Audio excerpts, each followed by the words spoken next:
Bizarre Brain Comics.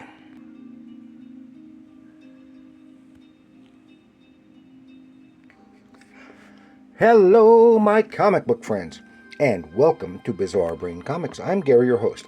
This is where I like to take a look at some older comics, talk a little bit about the characters and creators, and examine the stories and the art. Okay, and this time we're going to take a look at this book, which is The New Defenders, number 141 from 1985 Marvel Comics.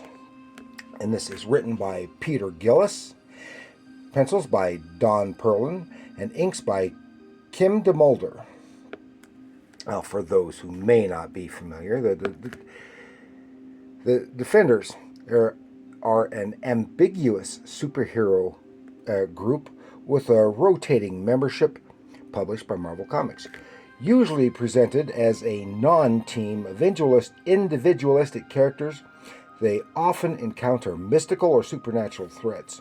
First appearance was in Marvel Feature number 1 in 1971, created by Roy Thomas and Ross Andru, and they received their own title in 1972, running until 1986. Near the end of its run, which is this, it was retitled The New Defenders, featuring none of the original members. Now,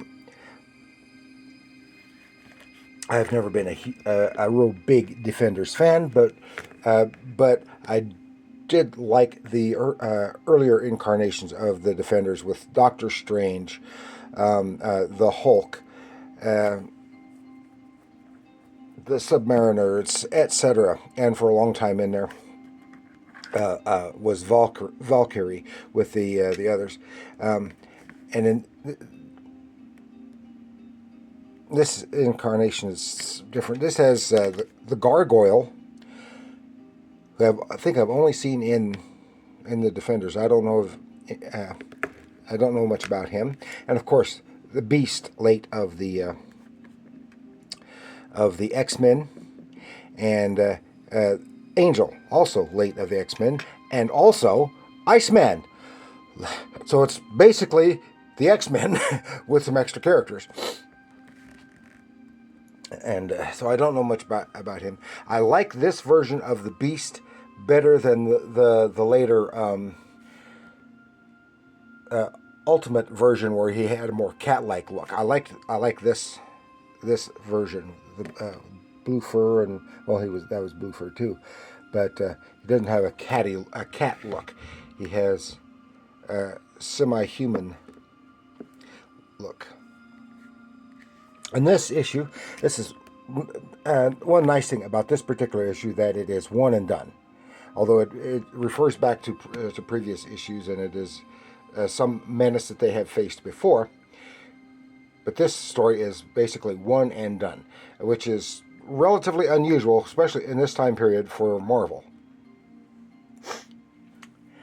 And so let's take a little look inside the New Defenders 141, and I really like the artwork on this cover illustration. I can't make out the name here, so I'm just not familiar with it, but I do like the figure work, line work, and it looks to have and the whole story is kind of some Lovecraftian overtones.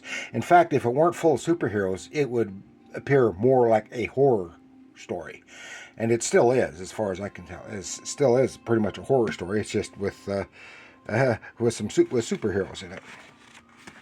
It starts off, and the title is "All Flesh Is Grass." And this is at the small airstrip at just outside the Warren Worthington III's mansion. Of course, Warren is the Angel, and at this point in time, he appears to be financing the activities of the Defenders. And he has this guy here. He's aviation mechanic, and it's his job to just keep their plane and operating and stuff. And he's spending his time. He said he likes working here because he's got all this spare time. So that's what he's doing, and he's wanting to beef up, and looking at a muscle mag, and he's not too bad as it is, having making a protein drink, and then making himself a little sandwich, and he's been growing some kind of plants here, alfalfa sprouts, whatever. Cut some of that to put on his sandwich, and shortly after, something's he's growing and bulging. Oh, what's going on? Stuff is bursting out of his flesh. Ah! Vines even coming out of his mouth and other body orifices. Oh, what's going on? And he wants to call for help from the people in the mansion, but he can't. But he is in full view of the security cam. So here's Beast and Iceman talking about recording programs for various members of the group.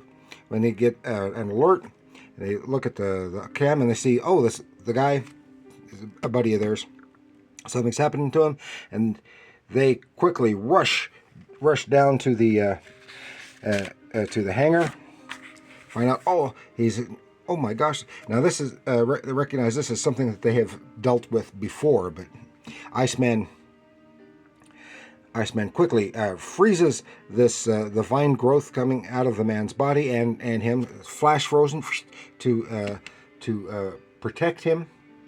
And Gargoyle appears. He's a little bit late. Have him go get their little air car, and so they can get this ice block of ice up to the lab where Hank McCoy, the Beast, can see what's what.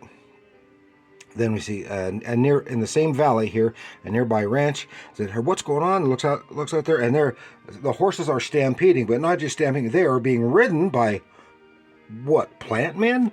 What's all this? They get the air car gets there, and they're whisking the ice block away, and suddenly planty appendages, hands and vines and other things start sprouting from the ground, trying to intercept.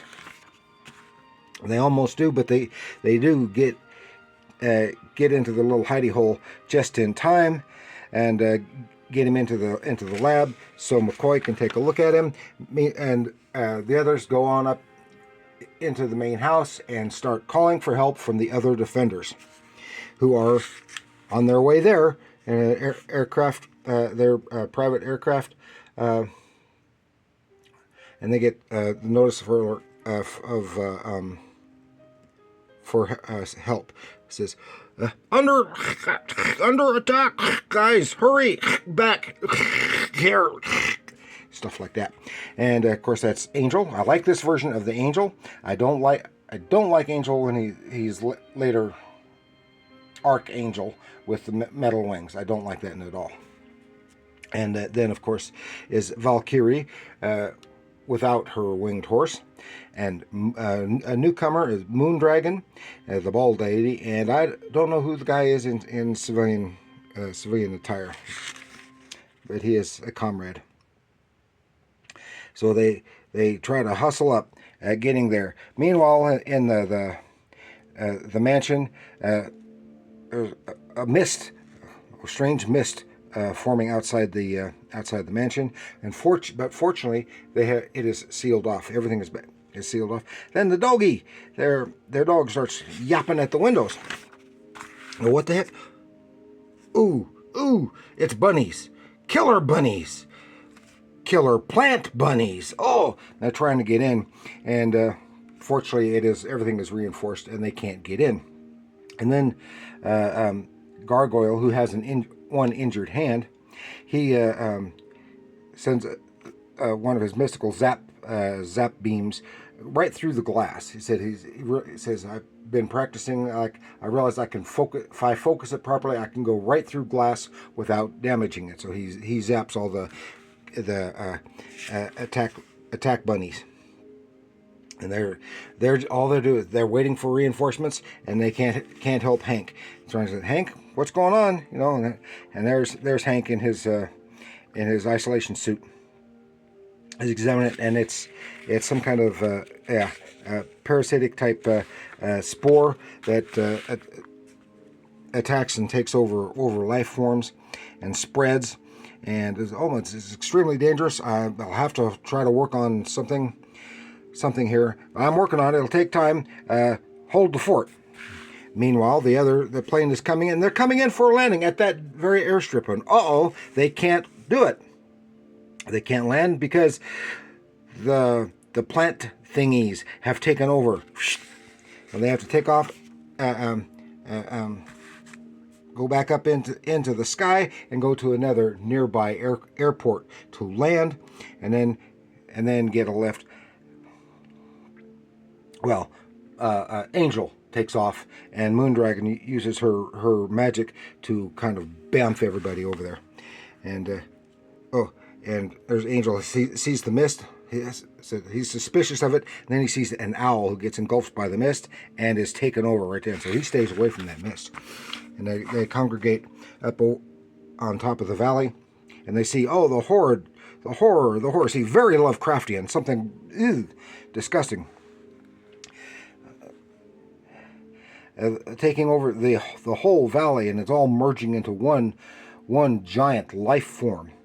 They don't know what to do here, so they're talking, and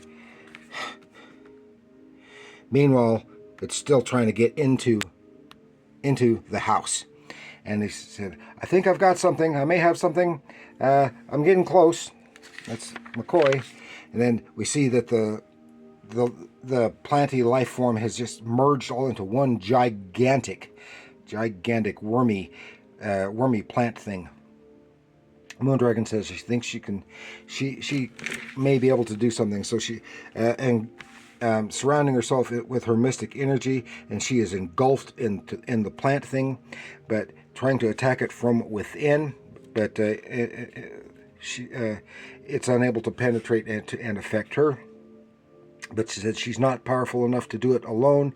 She needs the help of Gargoyle. So Gargoyle, he's right there. Says she contacts him telepathically, mystically, and he he opens the sliding glass doors, and the stuff oozes in, so he can get. And then he protects himself mystically, and launches himself into the writhing mass, while Iceman and the puppy dog go to a safe room and blocks everything off with ice to keep the horrors out. Then Moondragon and Gargoyle meet up inside the body of the horde thing, and all the others are trying to attack it from outside. And they basically merge their mystical powers together. Come on, we're getting right to the climax here.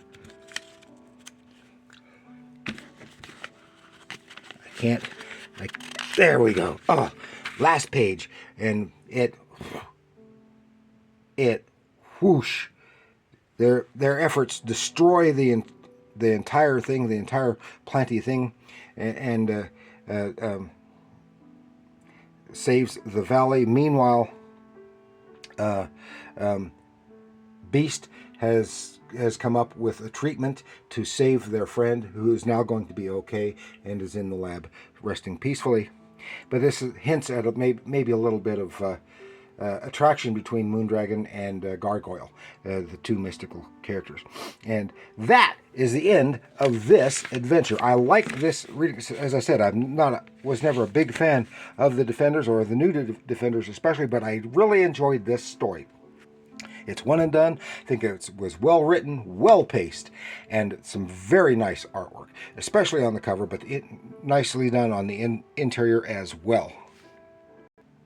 So that is all I had to share with you this time around with the new Defenders. Number 141. Of course, this is completely different from the Defenders from the Netflix series, which I have never seen, although I have seen some of the Daredevil and some of Jones, what's her name, and Luke Cage, but not all of it. So I didn't see them all together, and the Punisher. But although I would like to, but they're just using the Defenders name for that series. But so that's all I had to share with you. So please like, share, subscribe. Leave your comments down below. Tell me, were you a fan of the Defenders, of any iteration of the Defenders, and which ones? What did you like? What did you didn't like? What did you not like? Is what I meant to say, and etc.